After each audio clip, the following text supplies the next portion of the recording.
Hello there, and welcome back. My name is Sean Reimer, I don't rhyme, and there's a lot of Star Trek video games out there. I personally grew up with Star Trek Legacy and Star Trek Conquest, and as much as I love both of those games, neither are as complex and rewarding to learn as Star Trek Online. Plus, it's free to play on console and PC. To play. Trust me, they'll find a way to get you with their lockboxes. Star Trek Online has so much going for it. It continues the Star Trek story 30 years after Nemesis. It features so many storylines that expand the lore, and the gameplay is utterly addicting. It's unlike anything else that's come before it, or since. I've played it so much that my main flagship has been fully upgraded, aside from my awful Endeavor level. The thing is though, I've been playing for 5 years, and only recently has this happened. There's a journey you take in playing the game, and figuring things out. And that's what I'm going to detail today. Star Trek Online primarily consists of space and ground combat, one of which you're going to like more than the other. And I find for most people, as was the case with me, that space combat is what hooks them. This makes sense as A, it's more complex and rewarding than ground combat, and B, most people don't grow up with third-person shooter Star Trek games. I'm gonna say right off the bat that the game holds your hand for a couple missions, teaching you the basic controls for both space and ground combat, but the in-game tutorials stop pretty quick, and it's honestly pretty overwhelming.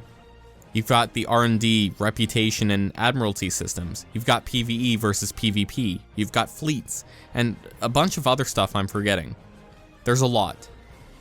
But the great thing about this game is that the community is very open and ready to help you, even with ground combat if you end up liking that more.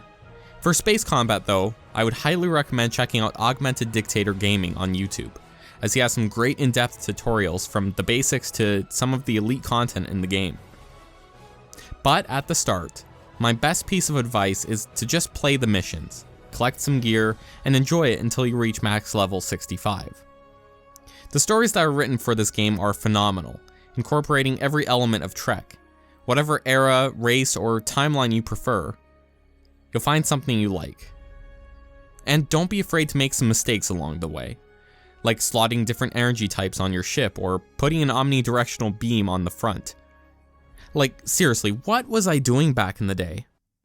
I didn't even fly a science ship with my science character until 2 years into playing, for God's sake. Don't be afraid to experiment with ships that don't necessarily fit your class though. I'm just saying, I wish I flew something that wasn't a cruiser earlier. Back then, I thought a ship was everything. As long as you're in a T6 ship that has lots of weapons, you're good. But it's about how you build your ship, and that requires currency, both in-game and real life. Now, you've reached the big test with this game. To spend or not to spend. You can go free to play to an extent. You can play through the story missions for rewards and grind out the reputation system, but after a while, you're going to end up spending money on ships to get traits and consoles. And if you choose to go down that road of becoming competitive, always go the exchange route by selling keys for energy credits rather than turning to lockboxes for luck, if you can. Unless, of course, Cryptic gives you free keys, which was how I got lucky. During a promotion that gifted me some keys for a new lockbox, I decided to open a few. On my last key in the trio of keys that I had, I got a ship. A Borg Juggernaut to be exact. While it was a cool ship, I realized I'd be better off selling it for resources for my current science build. So I did, and went on a giant shopping spree of traits and consoles to drastically improve my ship.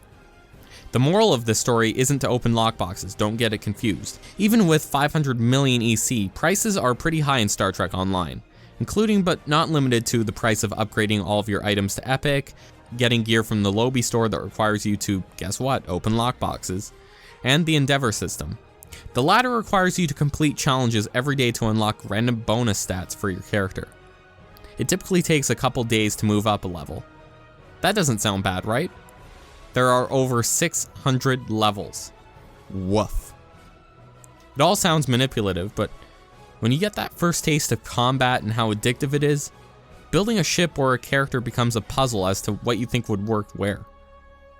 And that addiction evolves tenfold when you finally get some meta gear. This leads us into the next phase. Creating a meta build is tricky, as there's a lot of variations that multiple people use. Do I slot in improved gravity well? Does plasma or phaser work better? Are the Baul weapons still competitive? Spoiler, definitely not what they used to be. Creating a meta build is a hard step because a lot of creators have found what works best for them specifically. Certain people are going to like certain ships and setups more. The important thing to watch out for is the parts of different creators' builds that stay the same across the board, and why they keep them on there. But there's no shame in straight up copying someone's build. I've done it multiple times from multiple people. This is how you learn what works in general for your ship, as well as learning what works and doesn't work for you specifically. This leads us into the final part of this journey: finding what works for you. This can be small, like choosing a console or a trait that no one else has considered. Or it can be a big change, like in my case, choosing a ship completely different from the meta.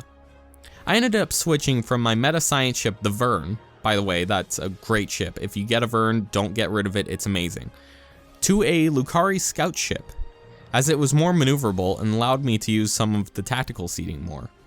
I have been having so much fun with it, and that's really what the game is all about in the end. If you're not having fun blowing up the Borg or saving the galaxy from Iconians, then what's the point? Find what works for you in Star Trek Online, because it's an absolute blast once you do. Now you just gotta create multiple characters and do it all over again. On that wonderful note, it's time to end. Thank you very much for watching. Good night.